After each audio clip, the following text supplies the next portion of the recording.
Eh bien, une fois encore, monsieur le député Ginesta s'illustre par son dénigrement vis-à-vis de la profession de sapeur-pompier professionnel, toujours réfugié derrière son mandat de rapporteur spécial au nom de la Commission des finances. Alors c'est vrai que si la volonté de maîtriser les dépenses publiques dans l'intérêt du contribuable nous apparaît tout à fait légitime, au regard notamment de la situation économique actuelle, n'est-il pas surprenant, voire affligeant, de réduire l'évaluation et le contrôle des SDIS à cette seule notion?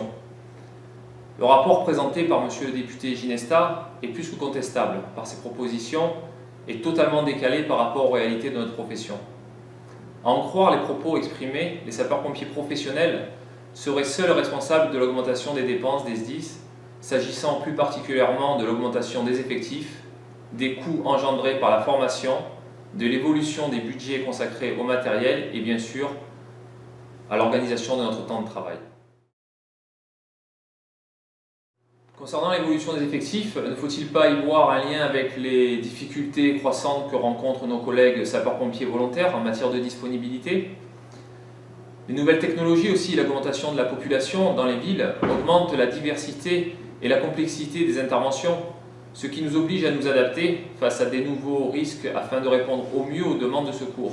De plus, les services départementaux d'incendie et de secours doivent répondre depuis 1996 aux SDACR, qui impose une couverture opérationnelle et des effectifs définis. Ignorer ces mesures démontre une méconnaissance du fonctionnement de notre corporation. Les coûts engendrés par la formation, lorsqu'ils permettent de réduire de manière significative le risque d'accident pour les intervenants et d'améliorer les conditions de prise en charge des sinistres et de leurs victimes, sont pour nous de véritables facteurs d'amélioration du service public. L'évolution des coûts et des matériels est essentiellement liée à leur évolution en matière d'ergonomie et de performance technique. Les véhicules destinés à la collecte des ordures ménagères, service maintes fois cité au cours des auditions précédentes, dans le cadre de la fiscalisation, n'échappent pas à ces règles. Les sapeurs-pompiers n'échappent pas non plus aux directives européennes. Également, nous nous réjouissons de l'amélioration des performances des équipements de protection individuelle.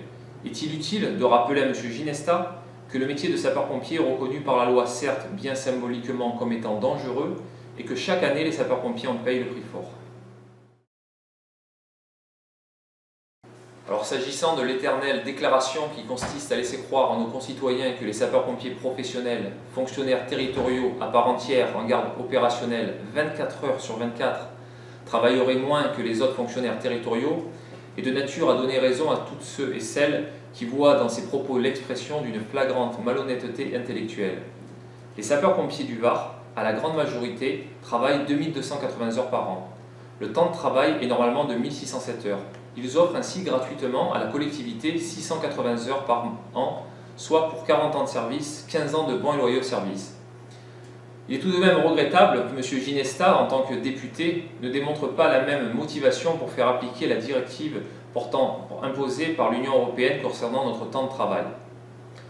Dans le même sens, vouloir passer à un régime de garde de 8 heures ou 10 heures, afin de mieux adapter le régime de travail aux sollicitations, aurait pour conséquence directe une augmentation de 30% de l'effectif de sapeurs-pompiers professionnels, soit 330 sapeurs-pompiers professionnels pour le Var, pour un coût estimé à un peu plus de 16 millions d'euros, sauf bien sûr à contredire M. Ginesta dans ses propos de maîtrise des dépenses et des effectifs. Alors, le rapport condamne et stigmatise une augmentation de 245% des dépenses du SDIS sur une période de 10 ans. Monsieur le député oublie de préciser que cette soi-disant explosion des budgets est le résultat de la loi dite de départementalisation mise en place en 1996, effective en 1999. À l'époque, le coût des services d'incendie et de secours était sous-estimé et les dépenses afférentes étaient dispensées dans le compte des communes. Si l'on prend l'exemple du Var, les premiers plans d'amortissement ont vu le jour à partir de 2004 et notre département avait 20 ans de retard. Enfin, il nous semble utile de rappeler à M. Ginesta que la loi dite de départementalisation de 1996, si coûteuse à nos élus, appartient à la majorité gouvernementale. Le coût moyen par habitant en France est de 79 € par an, un des moins chers en Europe, pour une diversité de missions des plus importantes. Dans notre département, il est de l'ordre de 115 €, soit 31 centimes par habitant. M. Ginesta À elle seule, la nouvelle ligne TGV PACA coûtera 23 milliards d'euros. Au moment même où les notions de solidarité sont au cœur des préoccupations de la société civile, n'est-il pas surprenant que la mission d'évaluation et de contrôle des SDIS, animée par des élus du peuple, s'affranchisse d'une étude précise sur ces notions essentielles? Sommes-nous aujourd'hui dans l'impossibilité d'évaluer l'incidence réelle de l'action des sapeurs-pompiers sur la vie de nos concitoyens, sur la vie économique de notre pays? Combien de jours d'hospitalisation évités, d'handicaps empêchés, de propagation limitée? Combien de vies sauvées, de biens matériels sauvegardés, d'outils de production protégés? Chaque prise en charge de victimes, chaque extinction de feu de véhicules ou d'appartements, chaque propagation évitée sur un feu industriel peut bien sûr très facilement s'évaluer en termes de coûts. Aujourd'hui, certaines conclusions du rapporteur de cette mission d'évaluation, M. Ginesta, sont dangereuses.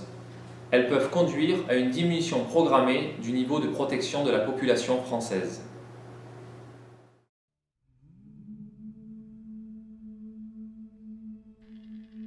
Ce qu'on oublie de vous dire, le salaire des députés. Un salaire de 5 126 € par mois net d'impôts. Une indemnité représentative de frais de mandat de 6 223 € par mois non imposables. Un crédit affecté à la rémunération des collaborateurs de 8 859 €. Les transports et le téléphone sont gratuits. La possibilité de cumuler un mandat national et des mandats locaux, soit un salaire approximatif de 28 000 € par mois. En cette période de crise financière et de flambée des coûts, en cette période de solidarité nationale, certains seraient bien inspirés de nous donner des exemples.